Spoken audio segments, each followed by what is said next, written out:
ಮನೇಲಿ ನಂತರೊಬ್ಬ ಅಳಿಯ ಇಲ್ದೇ ಇದ್ದಿದ್ರೆ ಇಲ್ಲಿ ನೋಡು ಈ ಹುಡುಗರೆಲ್ಲ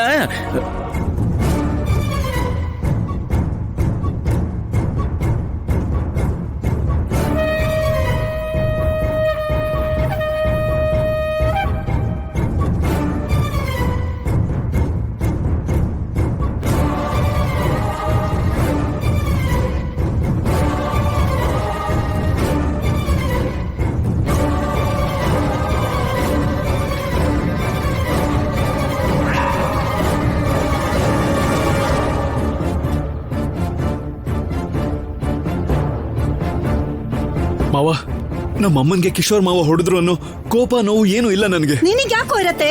ನನಗಿದೆ ಸಂಕಟ. ನಿನ್ನ ಹೆಂಡತಿ ತಂದೆ ಅನ್ನೋ ಮಮಕಾರ ನಿನಗಿರ್ಬೋದು, ಒಂದ್ ಹೆಣ್ಣಿನ ಮೇಲೆ ಕೈ ಮಾಡಬಾರ್ದು ಅನ್ನೋ ಸಂಸ್ಕಾರ ಅವ್ರಿಗಿಲ್ಲ.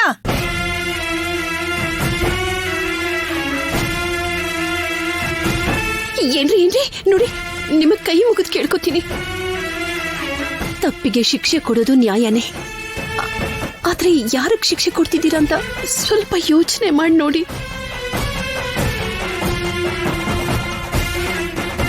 ದೊಡ್ಡವ್ರಿಗೆ ನೀವು ಶಿಕ್ಷೆ ಕೊಟ್ಟಿದ್ದೀರಾ ಅನ್ನೋ ಅಪವಾದ ನಿಮಗ್ ಬರಬಾರ್ದು ರೀ.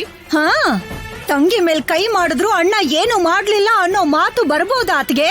ಪದ್ಮಾ, ನಿನಗೆ ಅರ್ಥನೇ ಆಗೋಲ್ಲ, ಸುಮ್ನಿರು. ದೊಡ್ಡ ಮನಸ್ಸು ಮಾಡಿ ಸ್ವಲ್ಪ ಯೋಚನೆ ಮಾಡಿ ನೋಡಿ. ಮಾವ, ಬೇಡ ಮಾವ, ನಿಮ್ಗೆ ಹೇಳೋಷ್ಟು ದೊಡ್ಡವನಲ್ಲ. ಕೈ ಮುಗಿದು ಕೇಳ್ಕೊತಾ ಇದ್ದೀನಿ ನಿಮ್ಮನ್ನ.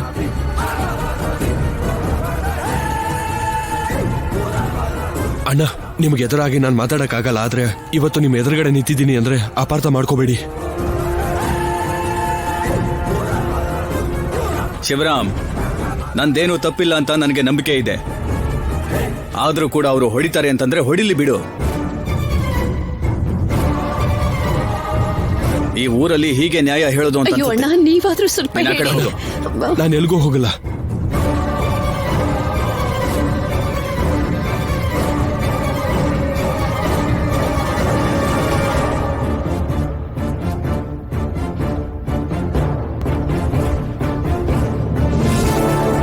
ಹಿಂದೆ ಸರಿ ಶಿವರಾಜು.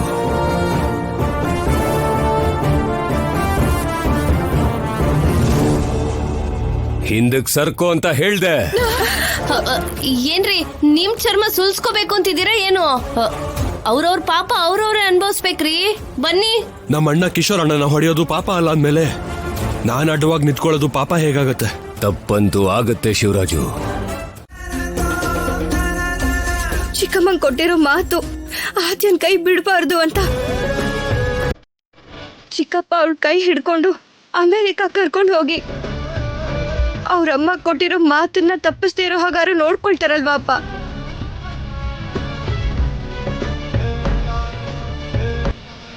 ಆದ್ರೆ ಸಾಯಿಸ್ಬಿಟ್ರೆ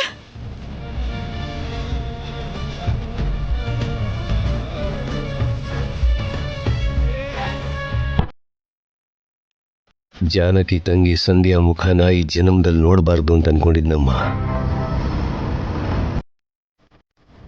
ಆದ್ರೆ ಹೆತ್ತ ಮಗಳ ಮುಖ ನೋಡ್ತಿದ್ರೆ ಮತ್ತೆ ಆದ್ಯ ಅವರ ತಾಯಿನ ನೋಡ್ದಂಗಾಗ್ತಿದೆ.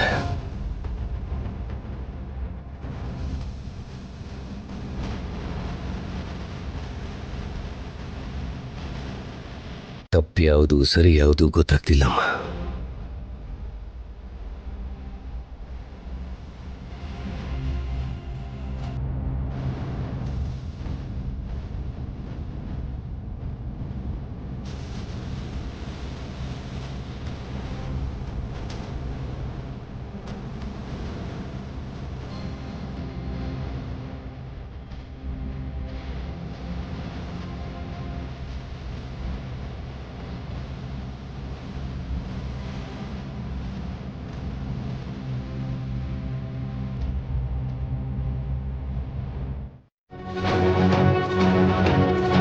ಇಲ್ಲಿ ಶೌರ್ಯ ಅಂದ್ರೆ ಯಾರು ಸರ್?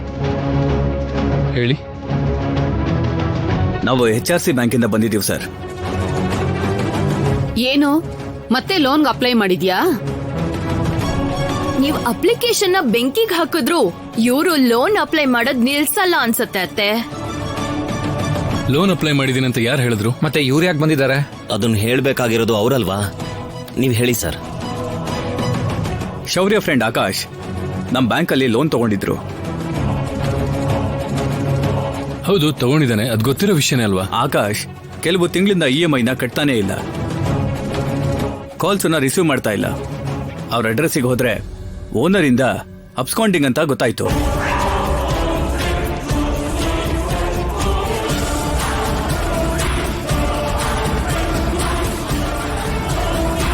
ಬಾ ಅಮ್ಮ ಮಹಾಲಕ್ಷ್ಮಿ ಬಾ.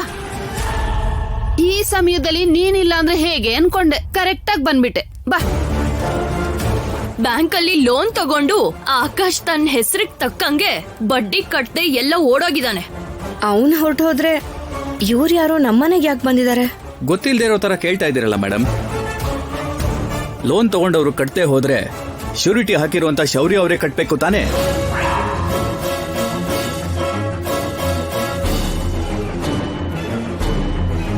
ಶ್ಯೂರಿಟಿನಾ? ನೀನ್ ಸೂರಿಟಿ ಹೇಗಾಗ್ತೀಯೋ? ನೀನ್ ದೊಡ್ಡ ಕೆಲ್ಸದಲ್ಲಿ ಇದ್ದೀನಿ ಅಂತ ಹಾಕ್ತೀಯಾ, ಇಲ್ಲ ಈ ಮನೆ ಓನರು ಅಂತ ಹಾಕ್ದ? ನೀನ್ ಹೇಗ್ ಸೂರಿಟಿ ಹಾಕ್ದೆ? ಬರೋ ಸಂಬಳ ಮನೆ ಖರ್ಚಿಗೆ ಸಾಕಾಗೋದಿಲ್ಲ, ಹೋಗಿ ಸ್ನೇಹಿತರಿಗೆ ಸೂರಿಟಿ ಕೊಟ್ನಂತೆ.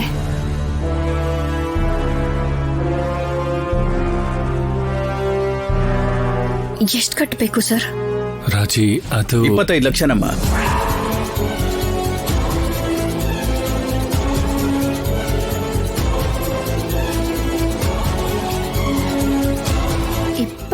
ಲಕ್ಷನಾ?